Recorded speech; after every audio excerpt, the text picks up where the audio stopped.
இந்த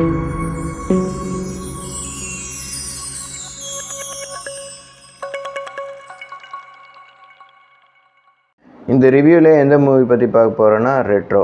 director Karthik Subbaraj, music director Santhosh Narayanan, actor Suriya, Pooja Hegde, Nassar, Jayaraman, Joju George, Prakash Raj, Vidhu, Swasika மற்றும் பலர் நடிச்சிருக்காங்க. படம் ஸ்டார்டிங்கில் தூத்துக்குடியில் காட்டுறாங்க. ஜோஜு ஜார்ஜ் மற்றும் சுவாசிகா கணவன் மனையாக இருக்காங்க. அவங்களுக்கு குழந்தை இல்லை, ஒரு குழந்தைய தத்தெடுத்து வளர்க்குறாங்க. அந்த குழந்தை தான் சூர்யா. ஜோஜு ஜார்ஜ் சூர்யாவை தன் மகனாக பார்க்கல, ஆனால் சூர்யா ஜோஜு ஜார்ஜை அப்பாவாக தான் பார்க்குறாரு.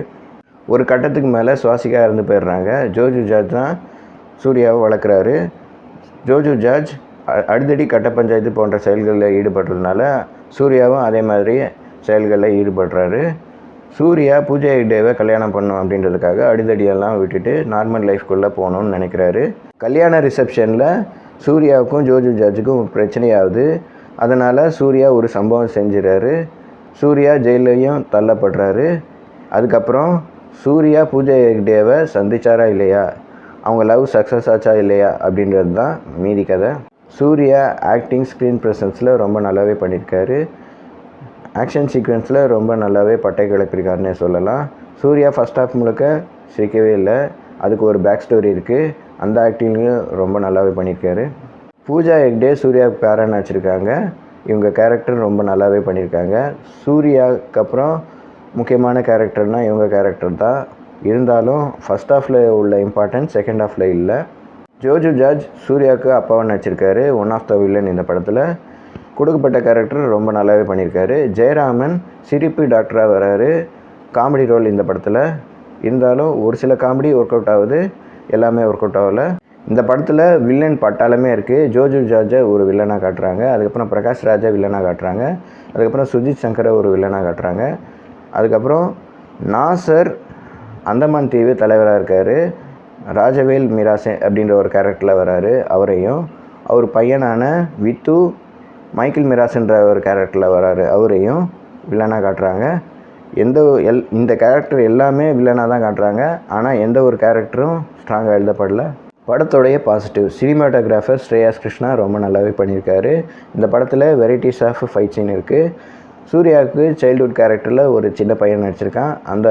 அவனுக்கு ஒரு ஃபைட் சீன் வச்சுருக்காங்க. அந்த ஃபைட் சீன் ரொம்ப நல்லாவே இருக்கும். கிளாடியேட்டர் மாதிரி 2 டீமுக்கு ஃபைட் விட்றாங்க. அந்த ஃபைட் சீனும் ரொம்ப நல்லாவே இருக்கும். அதுக்கப்புறம் கிளைமேக்ஸ் ஃபைட்டும் ரொம்ப நல்லாவே இருக்கும். இந்த படத்தில் ஃபைட் சீனுக்கு பஞ்சமே இல்லை. ஃபைட்டுக்காக ரொம்ப நல்லாவே மெனக்கெட்டு உழைச்சிருக்காங்க இந்த படக்குழு. டைரக்டர் கார்த்திக் சுப்ராஜ். இவர் நல்ல ஹிட் படம்லாம் கொடுத்துருக்காரு, நம்ம எல்லாருக்குமே நல்லாவே தெரியும். இருந்தாலும் மெர்க்குரி, ஜெகமேதந்திரம் போன்ற படத்தையும் நான் எடுத்திருக்கேன்னு இந்த படத்தை எடுத்தது மூலிமா சொல்லாமல் சொல்லியிருக்காரு. ஃபஸ்ட் ஹாஃபில் ரொம்ப நல்லாவே எங்கேஜிங்காக கொண்டு போயிருப்பார். செகண்ட் ஹாஃபில் கதை எங்கெங்கேயோ போகுது. அவர் எடுத்த ஜிகிர்தண்டா டபுள்எக்ஸில் வந்த கதையை மிக்ஸ் பண்ணி எடுத்து படத்தை முடிச்சிருக்காரு. இருந்தாலும் பெட்டராக எடுத்துருக்கலாம். சுவாரஸ்யம் கொஞ்சம் கம்மியாக தான் இருக்குது. Music director Santhosh Narayanan. இந்த படத்தில் பேக்ரவுண்ட் ஸ்கோர் ரொம்ப நல்லாவே போட்டிருக்காரு. இவர் பேக்ரவுண்ட் ஸ்கோர்னால தான் படத்தை ஹோல்ட் பண்ணி கொண்டு போக முடிஞ்சுது. கனிமா சாங் ரொம்ப நல்லாவே இருந்தது. கண்ணாடி பூக்கள் சாங் ரொம்ப நல்லாவே இருந்தது. கார்த்திக் சுப்ராஜ், சந்தோஷ் நாராயணன் இவங்களோட காம்போ திருப்பி ஒர்க் ஆகிருக்கு. ஆக்டர் சூர்யா கங்குவா தோழி படத்துக்கு அப்புறம் இந்த படத்தில் நடிச்சிருக்காரு. ஆக்ஷன், இமோஷன், சென்டிமெண்ட் எல்லாத்துலேயுமே ரொம்ப நல்லாவே பண்ணியிருக்காரு. இருந்தாலும் அவருடைய ஸ்கிரிப்ட் செலெக்ஷன் கொஞ்சம் சுமாராக தான் இருந்திருக்கு. இந்த படமும் அவருக்கு ஒரு ஆவரேஜ் ஹிட்டாக தான் அமைஞ்சிருக்கு. மொத்தத்தில் இந்த படம் எப்படி இருக்குன்னு கேட்டிங்கன்னா, ஃபஸ்ட் ஹாஃபில் ரொம்ப எங்கேஜிங்காகவே போகுது. செகண்ட் ஹாஃபில் இன்னும் பெட்டராக எடுத்துக்கலான்னு நம்மளுக்கு தோணுது. இந்த மாதிரி வீடியோ பார்க்கணும் எங்கள் சேனல் லைக் பண்ணுங்கள், ஷேர் பண்ணுங்கள், சப்ஸ்கிரைப் பண்ணுங்கள். தேங்க்யூ.